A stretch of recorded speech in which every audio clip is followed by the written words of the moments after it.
ఈరోజు ఎంతో బాధాకరమైనటువంటి దినం. మన అతన్న తలలో నాలుగు వంటి వాడు, ప్రతి విషయంలో తను ముందుండి ఎదుటి పర్సన్ యొక్క క్షేమ సౌఖ్యాలు చూసేటువంటి వ్యక్తి, మాజీ కౌన్సిలర్, మాజీ సర్పంచ్, ఉప సర్పంచ్, ప్రజల్లో గుండెల్లో ఎంతో ప్రేమ సంపాదించుకొని ఎప్పుడు కూడా నవ్వుతూ తనకెంత కష్టమున్న బాధలున్నా కానీ ఇతరులకు సహాయం చేసేటువంటి గొప్ప మనసు ఉన్నటువంటి వ్యక్తి. తను ఈరోజు లేను నిలవడం చాలా బాధాకరం. అలాగే అందరూ కూడా ఆర్మూరు పట్టణానికి కానీ చుట్టుపక్కల ప్రాంతాలందరికీ కూడా ఎంతో ప్రతి ఒక్కరి గుండెలో స్థానం సంపాదించినటువంటి తను ప్రజల ప్రేమను కూడా పొందినటువంటి వ్యక్తి. ఏదైనా కష్టం వచ్చిందంటే నేను ఉన్నానని చెప్పి మున్సిపాలిటీలో కానీ గ్రామ పంచాయతీలో కానీ ఆఫీసర్ల దగ్గర కానీ వెంటనే పోయి పనిచేసుకొని వచ్చేటువంటి వ్యక్తి.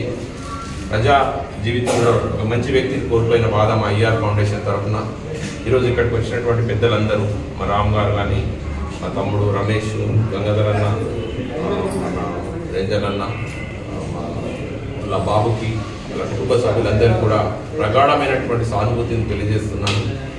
ఎప్పుడూ నవ్వుతూ ఉండే వ్యక్తి, అందరికీ ఎంతో ధైర్యాన్ని ఇచ్చే వ్యక్తి వారి జీవితంలో బాధను మిగిల్చి వెళ్ళిపోయాడు. సో అటువంటి కాంతి వాళ్ళ పిల్లల్లో, వాళ్ళ భార్యలో ఎన్ని చేసినా కూడా రాదు మళ్ళీ. కానీ ఆయన యొక్క ఆలోచనలు, ఆయన యొక్క నమ్మకాలు, ఆయన యొక్క ఏదైతే సిద్ధాంతాలు ఉన్నాయో వాళ్ళ బాబుకి, వాళ్ళ కుటుంబ సభ్యులందరికీ కూడా ధైర్యాన్ని ఇవ్వాలి.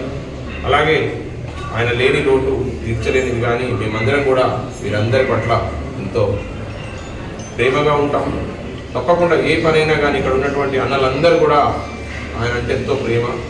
కాబట్టి ఎల్లవేళ్ళ అందుబాటులో ఉంటామని చెప్తూ, మా అవసరం రాకుండా చూడాలని దేవుడిని కోరుకుంటున్నాం. ఒకవేళ వచ్చినా కానీ ఇక్కడ ఉన్నటువంటి మా ప్రసాద్ కానీ, మా చక్రన్న, వీళ్ళందరూ కూడా ఎంతో దగ్గరగా ఉండేటువంటి మసులుకునే వ్యక్తులందరూ కూడా తప్పకుండా మీ తోడు ఉంటారని, ఆయనను కూడా ఆ స్వర్గానికి వెళ్ళినటువంటి నరసనని తలుచుకుంటూ, మీరు చూపిన మార్గంలో మీ యొక్క ఆశయాలకు అనుగుణంగా మేము కూడా ఉంటామని, మీ కుటుంబానికి తప్పకుండా మా అన్నలందరూ కూడా అండగా ఉంటారని కోరుకుంటూ, ఈ యొక్క బాధాతప్త హృదయాలతో ఆయనకు ఇటువంటి శ్రద్ధాంజలి ఘటిస్తున్నాం.